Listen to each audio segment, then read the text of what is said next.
Hello students. तो right now मैं discuss कर रहा हूँ इलास्टिसिटी।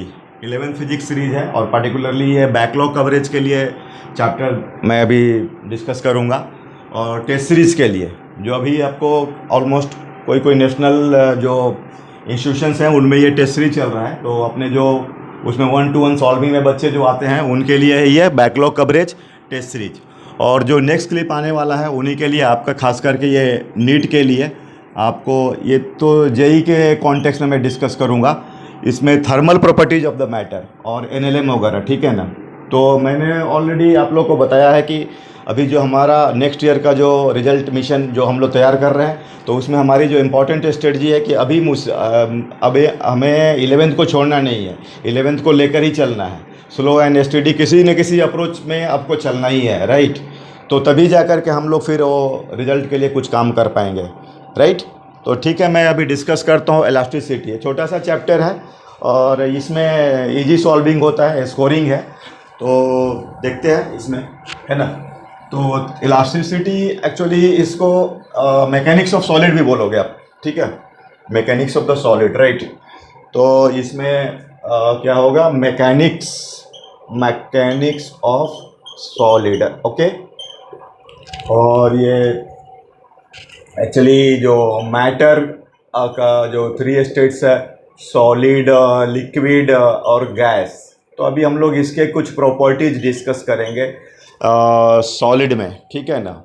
और इसका जो प्रॉपर्टीज आ रहा है वो है इलास्टिसिटी, राइट, इलास्टिसिटी, ठीक है। एक्चुअली इलास्टिसिटी क्या है, एक सॉलिड का प्रॉपर्टी है due to which a body regain its original shape after removal of deforming force, ठीक है। It is property of matter, it is property of the matter due to matter means solid, it is property of the solid due to which it regains its original shape, original shape after removal of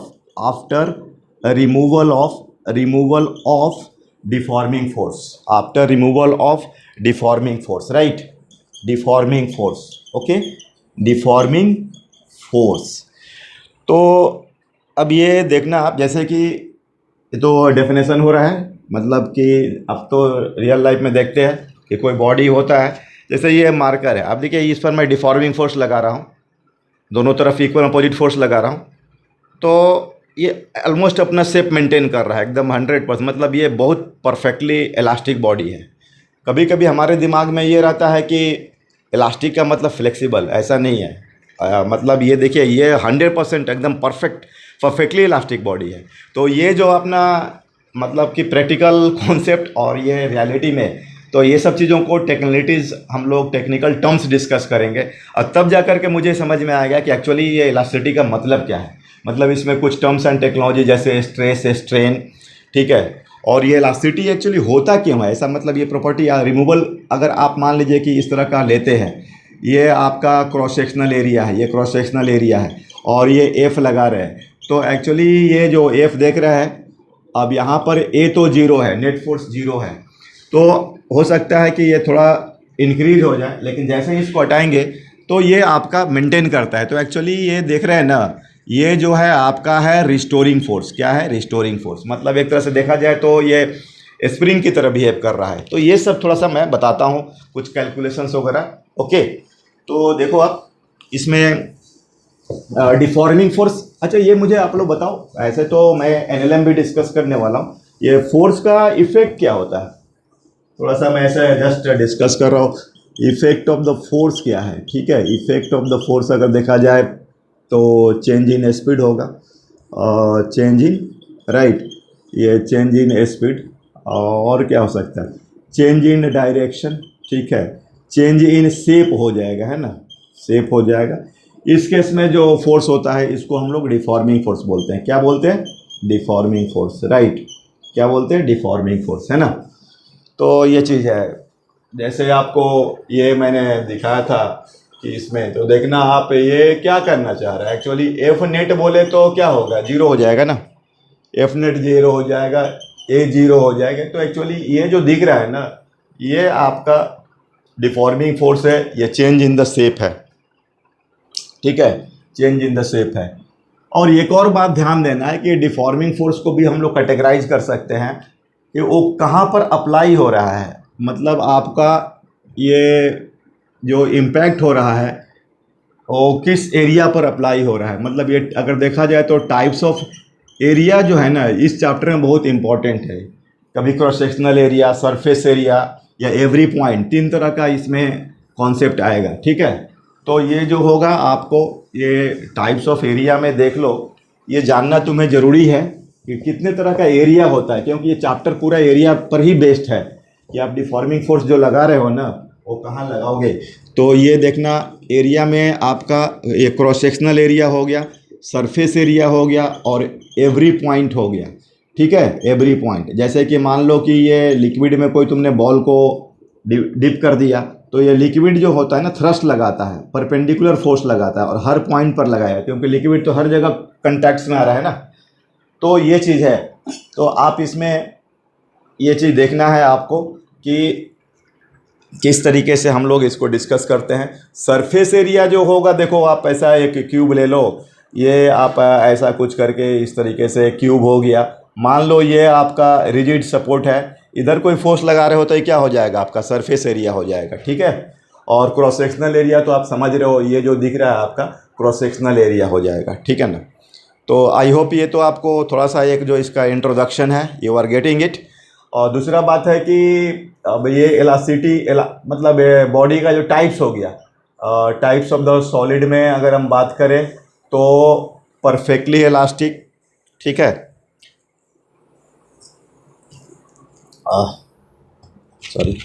तो इसमें types of the solid में जो होगा आपको, इसमें आपका perfectly elastic, partial, ये perfectly elastic, partial elastic, ठीक है ना, और इधर हो गया प्लास्टिक। तो देखना इसमें क्या होगा कि अगर आप डिफॉर्मिंग फोर्स को हटाते हो तो 100% रीगेन करेगा, 100% रीगेन करेगा। इसमें तुम्हारा पार्शियल रीगेन करेगा, राइट, पार्शियल रीगेन करेगा, और इसमें नो रीगेन होगा, इसमें आपका रीगेन नहीं होने वाला, गेटिंग नाउ। तो ये चीज़ है, ठीक है।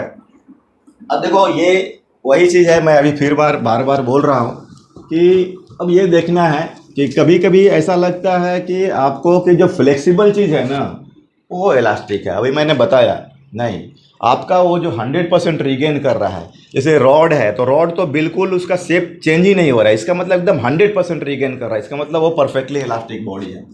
अब देखो ये सब कैसे थोड़ा मैथमेटिकल टर्म में आएंगे तब जाकर के आपका कॉन्सेप्ट क्लियर होगा। अब इसमें हम लोग कुछ टर्म्स डिफाइन करने वाले हैं, जैसे स्ट्रेस होता है, स्ट्रेन होता है, मॉड्यूलस ऑफ इलास्टिसिटी होता है, ठीक है ना, मॉड्यूलस ऑफ इलास्टिसिटी, ये सब टर्मिनोलॉजी है, इससे हम लोग डिफाइन करने वाले हैं। तो अभी हम लोग बात करने वाले हैं स्ट्रेस, ठीक है। तो स्ट्रेस क्या है वो डिस्कशन करने वाले हैं। तो आप ये देखो, स्ट्रेस अगर बात करें ना तो एक तरह का क्या है, जैसे जब कोई बॉडी पर डिफॉर्मिंग फोर्स लगाते हो ना, जैसे ये आपको डिफॉर्मिंग फोर्स लगाते हो, ये एफ लगाते हो, एफ लगाते हो, और देखना है यार इसमें एरिया, ये तेरा क्रॉस सेक्शनल एरिया है, ठीक है। तो ये रिस्टोरिंग फोर्स, ठीक है। तो अगर हम ऐसा बोले कि अगर रिस्टोरिंग फोर्स ज़्यादा अप्लाई करना पड़ रहा है, इसका मतलब बॉडी क्या है, अंडर स्ट्रेस, मोर स्ट्रेस है। तो स्ट्रेस क्या हो गया, इट इज रिस्टोरिंग फोर्स, है ना, restoring force per unit, restoring force per unit affected area, per unit affected area, ठीक है, पर यूनिट अफेक्टेड एरिया। तो स्ट्रेस का जो आप लिख सकते हो F restoring by affected area, affected area. और ध्यान देना एक बात, जब इक्विलिब्रियम, इक्विलिब्रियम में मतलब कि जब रॉड का लेंथ अब नहीं बढ़ रहा है, अब जब खींच रहे हो तो कुछ ना कुछ बढ़ रहा होगा और बढ़ने के बाद एक जगह फिक्स हो जाएगा। तो जब आपका लेंथ जो है ना कांस्टेंट होगा तो ये क्या कहलाएगा, इक्विलिब्रियम कहलाएगा। क्या कहलाएगा, इक्विलिब्रियम, राइट। तो अब इसमें इक्विलिब्रियम के केस में आपका जो एफ डिफॉर्मिंग है ना, डिफॉर्मिंग फोर्स, वो एफ रिस्टोरिंग के बराबर होगा। मतलब एफ रिस्टोरिंग तो एक्चुअली इंटरनल फोर्स है ना, तो उसको हम लोग जो मैथमेटिकल कैलकुलेशंस करते हैं तो वो इसको यूटिलाइज करेंगे। F restoring is equal to deforming force, ठीक है। तो फाइनली हमारा ये आ गया, stress is equal to F restoring by affected area, और न्यूटन पर मीटर स्क्वायर या बोले तो पास्कल हो जाएगा, ठीक है। और ये बात इंपॉर्टेंट ध्यान देना आप लोग कि जब इक्विलिब्रियम का मतलब कि लेंथ अब बढ़ नहीं रहा है, लेंथ कांस्टेंट हो गया है, ठीक है। तो अब इसमें आप क्या करो कि जैसे ये कोई वायर है, मान लीजिए कि ऐसा ये सीलिंग है और ये अपना वायर है और यहाँ पर कोई मास, ये मान लीजिए कि आपका रेडियस आर है, ये क्रॉस सेक्शनल एरिया अफेक्ट हो रहा है, ठीक है। तो ये एम जी, और इधर देख लो आप ऐसा, ये सब आपको रिस्टोरिंग फोर्स हो गया, एफ रिस्टोरिंग है ना। तो अगर इसमें स्ट्रेस निकालना हो तो stress is equal to F restoring और वाई अफेक्टेड एरिया, राइट। तो आप देख लो, अगर कुछ नहीं दिया है तो you mean you are discussing steady state, और उसमें आपका मतलब इक्विलिब्रियम में आ गया है रॉड का जो लेंथ इंक्रीमेंट है अब रुक गया है, तो आपका एफ रिस्टोरिंग बोलो किसके बराबर हो जाएगा, एम जी के बराबर, इसके वेट के बराबर। तो ये एम जी और अफेक्टेड एरिया ये जो दिख रहा है क्रॉस सेक्शनल एरिया, ये रेडियस आर दिया हुआ है, तो this is the pi r square newton per metre square, या यू कैन से पास्कल, ठीक है। तो ये स्ट्रेस हो गया डियर स्टूडेंट्स, गेटिंग नाउ। तो ये हम लोग का स्ट्रेस हो गया। अब ये इसमें स्ट्रेस भी जो है ना, इसका कैटेगराइज करेंगे, किस बेसिस पर कैटेगराइज करोगे बोलो, ये टाइप्स ऑफ अफेक्टेड एरिया पर, ये टाइप्स ऑफ जो है ना, ये आपका अफेक्टेड जो एरिया है उस पर कैटेगराइज करोगे। तो उसमें आपका लॉन्गिट्यूडनल स्ट्रेस, लॉन्गिट्यूडनल स्ट्रेस, ठीक है, और टेंजेंशियल, इसको नॉर्मल स्ट्रेस भी बोल सकते हो, नॉर्मल स्ट्रेस बोल सकते हो। और इसमें भी दो तरह का कैटेगराइज बनाते हैं हम लोग, मैं डिस्कस करने वाला टेंसाइल है कुछ नहीं, टेंसाइल स्ट्रेस, और अपन बोले तो कॉम्प्रेसिव स्ट्रेस, क्या बोले तो कॉम्प्रेसिव स्ट्रेस, राइट, ये जो चीज़ है। तो उसके बाद ये आपको टेंजेंशियल स्ट्रेस डिस्कशन होगा, और एक आएगा वॉल्यूम स्ट्रेस आएगा, ठीक है, ये आएगा आपका वॉल्यूम स्ट्रेस, राइट।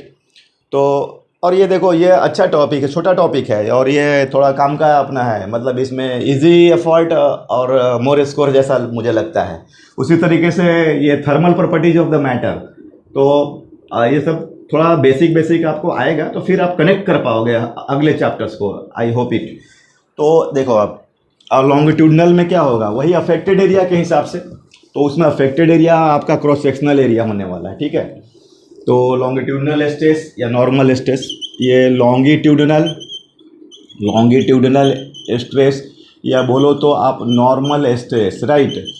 तो इसमें जो अफेक्टेड एरिया होगा, अफेक्टेड एरिया जो आपका होगा वो होगा आपका cross sectional area, right, cross sectional area, ठीक है। तो इसमें आपका ये जो लॉन्गिट्यूडनल स्ट्रेस है L S is equal to आपका एफ रिस्टोरिंग और by cross sectional area, right, cross sectional area. जैसे ये आपका इस तरीके से हो गया। अब देखो ये जो इसको तुम ये ध्यान देना, क्रॉस सेक्शनल एरिया, ये टेंसाइल बोलोगे, इसको क्या बोलोगे, टेंसाइल स्ट्रेस, ठीक है। या अगर मान लो इस तरह से है, अब ये तो अगर ऐसा है, अगर इस तरह से, इसको तुम क्या बोलोगे, कंप्रेसिव स्ट्रेस, क्या बोलोगे, कंप्रेसिव स्ट्रेस, राइट। तो ये सब छोटी छोटी चीज़ें हैं, थोड़ा मैं इसको फास्ट पढ़ा रहा हूँ। अभी मेरा मेन एक्चुअली टारगेट है कि जो अभी जो नेशनल टेस्ट सीरीज हो रहे हैं ना आप लोगों का, उसमें स्कोर हो, ठीक है ना, मेन ये पर्पस है। तो अगर हम लोग 11th का भी कवर करेंगे तो आई होप डेफिनेटली हमारा रिजल्ट क्रैकिंग होगा, ओके। तो अब देखिए ये हो गया आपका लॉन्गिट्यूडनल स्ट्रेस या नॉर्मल स्ट्रेस। और एक बात ध्यान देना, ये बहुत इंपॉर्टेंट है, फिजिक्स में हम एरिया को वेक्टर लेते हैं, ठीक है ना, और जितने भी वेक्टर के प्रॉपर्टी है ना उसको फॉलो करता ही है। जैसे मान लो ये तेरा एरिया ए है, ठीक है, और एक मान लो कि ये तुम इस एरिया के बारे में इंटरेस्ट ले रहे हो, ये थीटा डिग्री का, ठीक है। तो देखो ये हम एरिया को वेक्टर मानते हैं, तो अगर मैं इसको ये बोलता हूँ, मान लो ये ए डैश लेट, तो एक तुम्हारा ये कंपोनेंट मिल रहा है और एक कंपोनेंट ये मिले, ऐसे कंपोनेंट अगर इसको वेक्टर लेते हो तो, ठीक है। तो ये जो होगा अगर तुम इसको ए डैश बोलते हो तो वेक्टर के रूल से ये क्या होगा, ए डैश कॉस थीटा होगा, और ये तुम्हारा क्या होगा, ए डैश साइन थीटा। तो देखो अपने हिसाब से ये तो क्या हुआ, ए डैश कॉस थीटा, लेकिन हम लोग को पता है कि ये एरिया कितना के बराबर है, ए के बराबर है ना। ये जो क्रॉस सेक्शनल एरिया है ए है, तो डेफिनेटली ए कॉस थीटा, वो एरिया तो सेम ही है ना, ये दोनों क्रॉस सेक्शन। तो आप ए इज इक्वल टू क्या लिख सकते हो, ए डैश कॉस थीटा, या A dash is equal to A by cos theta. तो ये भी एक तुम्हारा इम्पॉर्टेंट प्रॉपर्टीज़ है जो कि आपको एज ए रिजल्ट इसको दिमाग में रखो आप लोग, और अदर भी कभी चैप्टर्स में इसका यूटिलाइजेशन होता है। ओके, तो अब देखो, अब मैं बात करता हूँ सरफेस एरिया का और सॉरी टेंजेंशियल स्ट्रेस का। ठीक है, टेंजेंशियल स्ट्रेस, तो टेंजेंशियल स्ट्रेस में अफेक्टेड एरिया क्या होगा, टेंजेंशियल स्ट्रेस का अगर मैं बात करूँ टेंजेंशियल स्ट्रेस का, तो इसमें अफेक्टेड एरिया जो तुम्हारा होगा वो होगा सरफेस एरिया। क्या होगा, सरफेस एरिया। जैसे देखो ये मान लो ग्राउंड है तुम्हारा, और इस पर एक आप ये क्यूब ले लो, ठीक है ना, ये क्यूब हो गया आपको इस तरीके से, ये मान लो ये रिजिड है, ये फिक्स कर दिया है मैंने, और ये देखना इस पर मैं फोर्स लगा रहा हूँ, तो ये जो देख रहे हैं ना अफेक्टेड एरिया होगा। ठीक है, तो ये अपन को क्या है, ये सरफेस एरिया है। क्या है, ये अपना सरफेस एरिया है। ठीक है ना, तो यहाँ पर एफ जो टेंजेंशियल जो स्ट्रेस होगा ना, टेंजेंशियल स्ट्रेस वो एफ टेंजेंशियल, ठीक है, F tangential by surface area होगा। ठीक है, सरफेस एरिया, गेटिंग नाउ। अगर जैसे मान लो कि ये एल बाई एल का क्यूब है, तो ये तुम्हारा जो क्या हो जाएगा, एल स्क्वायर हो जाएगा। क्या हो जाएगा, एल स्क्वायर। अगर ये फोर्स एफ है तो आपका टेंजेंशियल स्ट्रेस जो होगा वो एफ बाई क्या होगा, एल स्क्वायर। तो ये हो गया डियर स्टूडेंट्स। तो ऐसे हम लोग धीरे धीरे चीज़ों को डिस्कशन कर रहे हैं। ठीक है ना, और भी चीज़ें हैं इसमें, आपको मैं बता रहा हूँ उसमें। ठीक है ना, एक जो अपना ये वॉल्यूम स्ट्रेस बात करते हैं, तो वॉल्यूम स्ट्रेस में क्या होगा, एवरी पॉइंट अफेक्टेड होगा। वॉल्यूम स्ट्रेस जो दिख रहा है ना, इसमें एवरी पॉइंट जो होगा अफेक्टेड होगा, एवरी पॉइंट अफेक्टेड होगा, और फोर्स जो होगा ना, it is perpendicular to every point, it is perpendicular to every point. ठीक है, जैसे मान लो कि आपको ये बॉल है, अब इसको तुम ऐसा तो मान लो कि अभी यहाँ पर एटमॉस्फेरिक प्रेशर, मतलब ये ऐसा बोल सकते हैं, अगर छोटा सा मैं एरिया अगर डेल्टा ए लूँ तो ये P not into delta a force लग रहा है। ठीक है, P not into delta A. अब देखो अगर मैं इसको पानी में बॉल को डाल दूँ, है ना, तो पहले तो पी नॉट लग रहा था, अब ये पी नॉट प्लस क्या होगा, रो जी एच। क्या होगा, रो जी एच। पहले लग रहा था पी नॉट, और अब क्या लग रहा है, P naught rho g h. तो डेल्टा पी कितना हो गया, ये रो जी एच हो गया, और ऐसे एवरी पॉइंट पर। तो इसको आप क्या बोलोगे, वॉल्यूम स्ट्रेस बोलो। क्या बोलोगे, वॉल्यूम स्ट्रेस बोलोगे। ठीक है, तो ये जो चीज़ है, अब इसको हम लोग थोड़ा मैथमेटिकल एक्सप्रेशन निकालना चाहेंगे। ठीक है ना, तो वॉल्यूम स्ट्रेस एक्चुअली क्या हो जाएगा, it is nothing, it is delta P, या तो पी माइनस जीरो, तो पी भी हो सकता है अगर आप इनिशियल प्रेशर जीरो मानते हो तो। ठीक है, इस तरह से चेंज इन प्रेशर है ना। जैसे मान लो कि ये बॉल है, पानी के अंदर में रखा हुआ है, और आपने एक प्लैंक लगा दिया, ये प्लैंक है, ये प्लैंक है, और इसका एरिया ये है, इस पर एक ब्लॉक रख दिया, मान लो ये मासलेस है। क्या है, आपका मासलेस है, राइट। तो अब ये पहले के रेस्पेक्ट में अगर हम देखें, माने पहले पानी में था तो स्टेडी स्टेट मानते हैं। अब ये देखना, ये चारों तरफ से एवरी पॉइंट पर ये फ्लूइड जो है थ्रस्ट लगा रहा है। क्या लगा रहा है, थ्रस्ट। तो एक्चुअली वॉल्यूम स्ट्रेस जो होगा ना, वो पी के बराबर होगा, और जो नया मतलब ये चेंज आया, या डेल्टा पी बोले, तो पहले तो रोजीएच था लेकिन अब ये आया, तो ये एम जी बाई कितना हो जाएगा, ए हो जाएगा। ए क्या है, area of the plank. Getting down. तो ये मैं अभी थोड़ा सा आपको इंट्रोड्यूस कर दिया। नेक्स्ट टॉपिक में थोड़ा सा मैं इस पर सॉल्विंग करूँगा, फिर स्ट्रेन बताऊँगा और मॉडुलस ऑफ इलास्टिसिटी। ओके बच्चों, थैंक यू।